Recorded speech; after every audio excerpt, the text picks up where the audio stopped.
Now we're recording. Yeah, there you go. Welcome this week, folks, to the Passion of the Digital Artist. A little bit more subdued. We've had a heck of a Monday. We're still reeling from the Packer loss. Oh, yeah. Hey, congratulations, Seattle. NFC Championships. No sour grapes, but man, that was a tough one to lose. That was a tough one to lose, but guess what? With the end of the Packers season, for me, it means art. Aha. No more distractions. The fun has been over. A lot of the weekends, you know, if we would have went to the Super Bowl the next 2 weeks, I would have spent a lot of time watching stuff and whatnot. But right now, we are gonna get right in to 2015. And if this blog looks a little funny, we're using a little bit different equiment. Go ahead, tell them about it, Jeff. Yeah, we're using the GoPro. My battery died on my Kodak, but the GoPro I've been experimenting with it. I've got all the gadgets to go with it. We're not using the gadgets, but I've got it.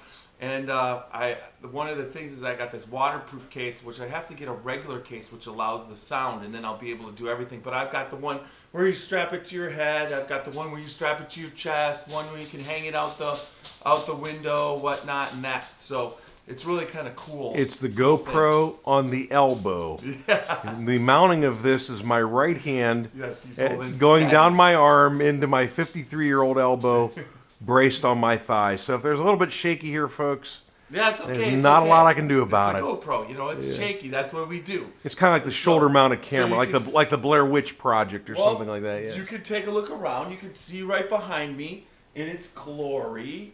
It is Into the Jungle. So that's the 40 by 60. It's kind of hanging on my. I'm probably showing you folks the ceiling right now because I it's really okay. can't see where we're at. But it's like it works out. It's a pretty good. You get the proportion of that 40 by 60. That's one of my newest finished paintings. Now, if you want to turn around, you can show everybody up above. There's some of the social. Wait a minute, let me lock multimedia- the position of my It's wrist and okay. elbow in memory.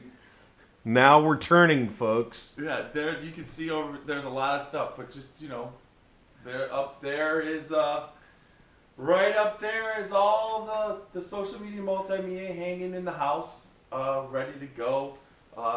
Way over there, you can see Dinner at a Grill's frame. Then you Misty Day at the Falls. Days Gone By. Everything's kind of hanging, and someplace else is hanging also. So you get a full gamut of what's going on with. Now, folks, got to bear with us. I got to see how true my aim is here. Let's see. Well, yeah, you can see. You can actually see what's going on the GoPro app. You got the GoPro app there at the bottom. You see the little black one?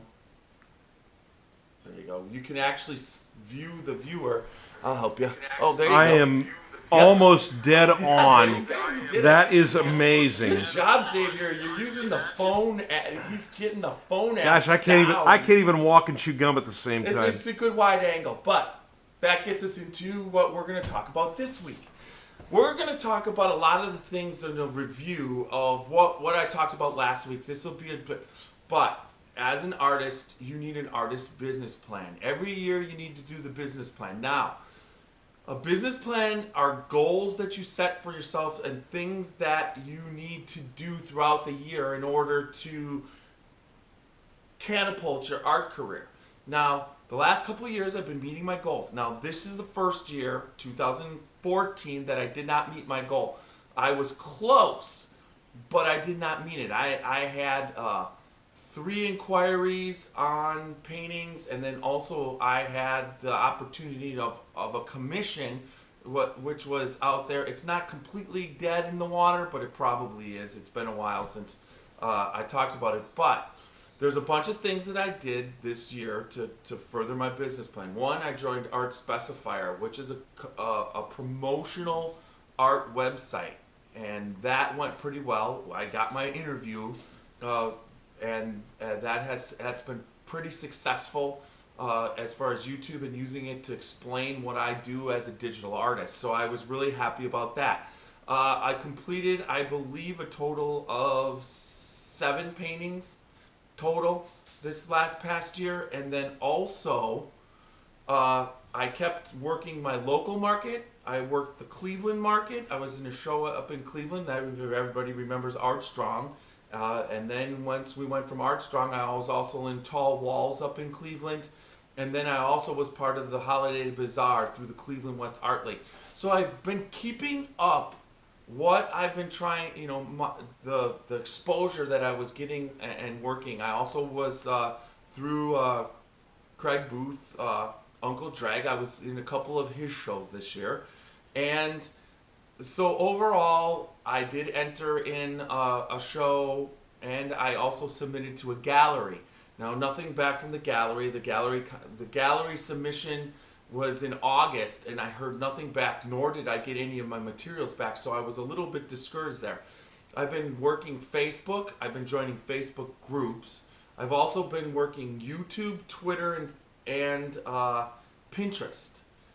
Along with, oh wait, there's one more, Tumblr. I've been working, and I've been working all those social media outlets. Now, I've been working harder on Facebook. I've got about 500 friends right now, and that's pretty good. I've increased that. But also, I have my Computer Art Market and my Computer Art Man Facebook pages. Then, to go with that, on Twitter, I'm approaching fast 6,000 Twitter followers. So, overall, I'm doing what I need to do to get my art out there. But the sales are a major push for myself. And I'm starting to understand the markets that are out there. I have a friend, he just was in Florida, and he was visiting shows, and the gamut of what's out there ranges from small ends where people are kind of giving their stuff away, anywhere between 11 by 14, 16 by 20 watercolors, which they'll be selling for $75 to $250. And then you're looking at the medium range where I want to enter in, and you're talking probably around $1,850 to $4,500. And then you are talking the $5,000 to $10,000, even $20,000 range for commercial artwork as far as fine art goes. And I really, really feel that if anybody's going to be investing in me early, and that's one of the things that you want to do, is invest in artists when they're starting out. The pieces that I am creating are unique. I was talking on Facebook with an artist who said, how are you any different than when I paint a painting, I copy it, and I make a G-clay, and then I paint over my G-clays. How is what you're doing any different than what I'm doing? Well, the main difference is that I'm not copying an existing painting.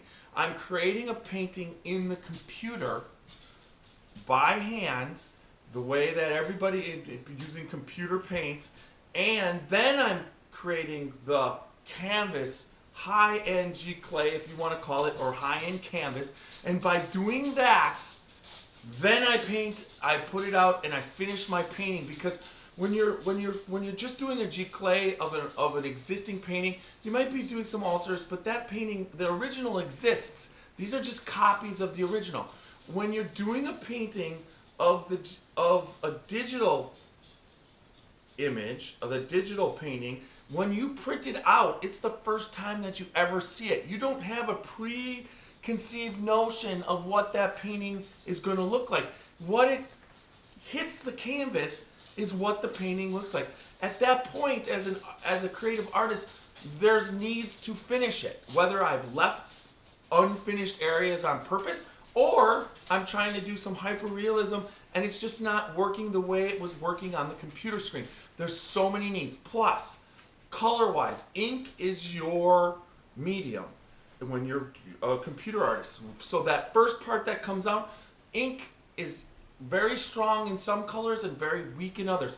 Ink is stronger and more vibrant in different colors.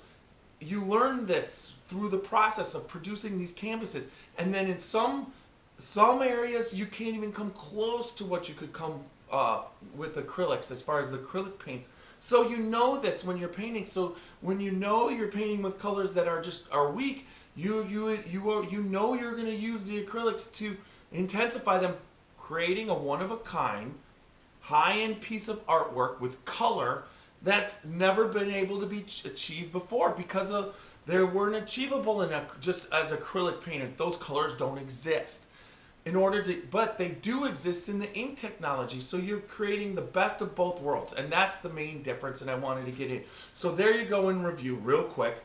The review is that you got to come up with your business plan. I'm going to be doing that over the next couple weeks. I'll be going over my business plan, setting my goals for 2015, and then we'll go from there. Once you have your business plan, then you do a lot of creating. Now, I'm already painting. I've got a general outline of my business plan, but once I finish that, we'll go over that the next video blog, and I'll show you how I work that and what my goals and how I set them up. Sounds awesome, and we're looking forward to it. Remember, there is a need for the business side of art for every artist, no matter what, just to set the goals. All right? Have a good week, folks. Have a good one.